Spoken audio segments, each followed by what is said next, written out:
전 세계 인구의 14% 정도가 갖고 있다는 탈모증. 이미 우리나라에서도 1,000만 명 정도가 탈모를 겪고 있는데요. 매년 탈모 인구수는 늘어나고 있지만 탈모에 대해 정확하게 알고 있는 사람은 드문 것이 현실입니다. 그래서 건조해진 봄철 가장 많이 생긴다는 탈모에 대해 주민 핫 현장에서 알아봤습니다.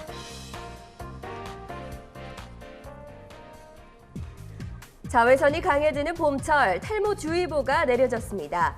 중국발 황사와 미세먼지가 심해지는 봄철, 탈모가 가장 많이 발생한다는데요. 할아버지가 탈모면 아버지는 탈모 아니고 제가 탈모가 돼요. 손자가. 스트레스 많이 받고 그러고 햇빛에 많이 노출되고 모자로 감싸면 더 탈모가 생긴다고 그래서 알쏭달쏭 알듯 말듯한 탈모, 정확한 정보를 알아봐야겠죠. 탈모증에는 여러 가지가 종류가 있는데요. 우리가 흔히 임상에서 만날 수 있는 탈모증은 크게 세 가지를 말씀드리겠습니다. 첫 번째는 안드로겐성 탈모증, 두 번째는 휴지기 탈모증, 그리고 마지막으로 원형 탈모증, 이렇게 세 가지가 우리가 흔히 만날 수 있는 탈모증이라고 할 수 있습니다. 두피의 상태에 따라 나뉘는 탈모의 종류, 그런데 탈모는 왜 생기는 건가요? 휴지기 탈모증은요, 스트레스, 심한 다이어트, 출산 이런 것과 연관돼서 나타나는 탈모증이고, 안드로겐성 탈모증은 유전적으로 발생하는 경향이 있어서 가족적으로 발생을 합니다. 특히 남자 여자 모두에서 발생할 수 있는데 여성에게서 발생했을 경우를 우리가 여성형 탈모증이라고 말하기도 하고요. 우리가 흔히 말하는 대머리가 여기에 속합니다. 건강보험심사평가원의 통계에 따르면 10대에서 30대 탈모 환자의 전체 비율이 점차 늘고 있는 추세라고 하는데요. 혹시 나도 탈모가 진행되고 있는 건 아닐까 노심초사 걱정하는 분들도 점점 늘고 있습니다. 부모님 쪽이라던가 그쪽이 다 외가 쪽이나 그쪽이 이제 아무래도 그 탈모이신 분들이 많으시기 때문에 그래서 그런 거에 대한 걱정 하고 있죠. 염색 같은 거 또 맘대로 못 하겠고 탈모 올까 봐. 젊은 세대 사이에서 큰 고민거리가 된 탈모는 직장인인 김모 씨에게도 마찬가지입니다. 매일 머리를 감을 때마다 수북하게 빠지는 머리카락 때문에 걱정이 이만저만이 아니라는데요. 한때는 수북했던 머리카락이 휑하게 빠져버린 모습. 머리를 감거나 할 때 세면대에 머리카락 빠지는 양이 좀 많이 보인다고 해야 되나? 그래서 그때부터 걱정을 좀 많이 하게 된 것 같아요. 탈모량은 정상적으로는 하루에 100가닥 이내에 빠지는 게 정상입니다. 그런데 보통 100가닥 이내일 때는 정상인 분들이 아침에 머리를 감을 때 한 20가닥에서 30가닥 정도 빠집니다. 그런데 탈모인 분들은 머리 감을 때 50가닥 이상 정도 빠집니다. 그러면 탈모로 보시면 됩니다. 평소 10개 빠지던 머리카락이 20개 빠지고 40개가 빠진다면 탈모를 의심해 보셔야 합니다. 이처럼 탈모를 겪고 있는 환자가 1,000만 명을 육박해가는 시대. 병원을 찾은 이모 씨 역시 급격히 빠지는 머리카락으로 인해 고민이 많다는데요. 감도 세고 피곤한 게 좀 많이 있어서 그런 스트레스로 인한 어떤 좀 탈모인가 보다 생각을 하고선 다시 나겠지 하고 그랬었는데 최근엔 스트레스가 탈모의 주 원인이 되며 5년 동안 부쩍 늘었습니다. 정신적인 스트레스, 그다음에 어떤 환경적인 호르몬 이런 것들이 작용을 더 하게 되는데, 현대 생활을 하면서 스트레스가 많고 긴장을 하게 되고 하기 때문에 기존의 그 탈모들이 더 악화될 수 있고 탈모를 좀 증가시켰다고 볼 수는 있겠습니다. 이제는 사회 문제로까지 대두되는 탈모. 그렇다면 사람들은 탈모에 대해 얼마나 알고 있을까요? 그래서 알쏭달쏭한 탈모의 정보에 대해 짚어봤는데요. OX 퀴즈 첫 번째, 비누로 머리를 감는 것이 탈모 예방에 좋다. 과연 어떤 답들이 나올까요? X! 거리 설문조사 결과 O를 든 시민들이 더 많은데요. 왜 O라고 생각하시나요? 옛날에는 그래서 비누로 감은 사람이 탈모가 별로 없었잖아요. 설페이트라는 그런 안 좋은 성분들이 샴푸에 많이 들어간다고 알고 있어요. 글쎄요, X를 든 친구들의 의견도 들어봐야겠죠? 비누로 머리 감는 사람보다 샴푸로 머리 감는 사람이 많고, 비누로 머리 감으면 머리가 뻑뻑해지잖아요. 정답은 바로 X입니다. 비누로 머리를 감는 것은 탈모 예방과 전혀 관련이 없다고 하는데요.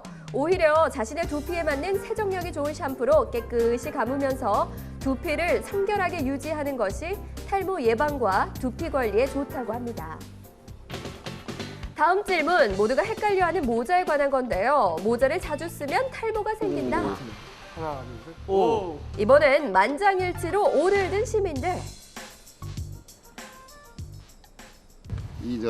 머리 안에도 땅구멍이 있어가지고 이게 잘 발산이 돼야지 모자를 꽉 덮어 있으면은 이 머리가 빠진다고는 그런 얘기를 들었어요. 이거 머리가 햇빛을 봐야 더 안 빠지고 건강에 좋대요. 저도 그래 들었는데 네, 햇빛이 봐야 된대요. 탈모 있으시면 모자 쓰면 모자 안 절대 된다고 쓰면 안 된다고 그러더라고요. 모두 잘못 알고 계셨네요. 정답은 맞지 않는 X입니다. 얘기입니다. 그런데 어느 부분에서 탈모가 좀 생겼다고 느껴질 수 있는데 사실은 그거는 하루 동안 빠져야 될 머리카락들이 모자 때문에 그냥 있다가 한꺼번에 빠지는 그런 느낌을 받는 거기 때문에 탈모가 더 늘어났다라고는 할 수 없습니다. 무성한 정보가 많은 탈모. 그렇다면 탈모 치료는 어떻게 해야 좋은 걸까요? 아무래도 탈모 클리닝 가는 게 안 나을까요? 빗질을 잘못하면 빠진다는 얘기는 들었었어요. 두유 같은 거나 뭐 검콩? 일산에 있는 한 아파트. 생활 속 작은 습관으로 탈모를 예방하고 있다는 주부 김소영 씨를 찾았는데요. 둘째를 낳은 후부터 머리가 많이 빠지더라고요. 그래서 인터넷을 찾아보니까 블랙푸드가 탈모에 좋다고 그래서 요즘 좀 챙겨 먹고 있어요. 그리고 탈모 예방에 도움이 된다고 알려진 한방 샴푸. 특히나 천연 재료만을 사용해 직접 만드는 핸드메이드 천연 샴푸는 최근 주부들 사이에서 큰 인기를 끌고 있는데요. 재료를 구해서 만들어야 하는 번거로움이 있지만 그만큼 효과가 좋다고 알려져 많은 탈모 환자들이 천연 샴푸를 사용하는데요. 이게 왜 탈모 예방에 좋은 걸까요? 탈모와 두피 상태 개선에 도움이 되는 한약재를 은은한 불에 우려낸 거예요. 그러니까 샴푸를 만드는데 물에다가 만드는 게 아니고 물 대신에 한약재 우린물이 그 부분을 담당하게 되는 거죠. 활성제나 한약재 우린물이나 다 물과 같이 흐르는 성분이기 때문에 저희 남편이 요즘 들어 머리카락이 조금씩 빠지기 시작해서 천연 제품이 더 좋지 않을까 하는 생각에 이렇게 찾아왔습니다. 가족을 생각하는 진심 어린 마음으로 만드는 천연 샴푸네요. 한편 주부 이혜주 씨는 천연 샴푸는 물론 머리 말리는 것부터 틈틈이 마사지를 하는 습관으로 탈모를 예방하고 있는데요. 평소에 찬바람으로 머리를 늘 말리고요. 두피 마사지도 꾸준히 5분씩, 10분씩 해주고 있어요. 주부들의 탈모 예방 습관들, 의학적으로 효과가 입증된 걸까요? 찬바람을 드라이기로 말리고 머리를 말린 후에 두피를 두드려서 혈액순환시키는 방법들은 이제 집에서 생활적으로 할 수 있는 탈모를 예방할 수 있는 좋은 방법들 중에 하나죠. 탈모 샴푸나 탈모 제품들을 많이 사용하시는데 효과를 본 분들은 탈모가 방지를 할 만한 아니면 발모가 될 만한 어떤 생활 패턴들을 할 때는 탈모 제품이 효과가 있고요. 하지만 주의해야 할 것이 있습니다.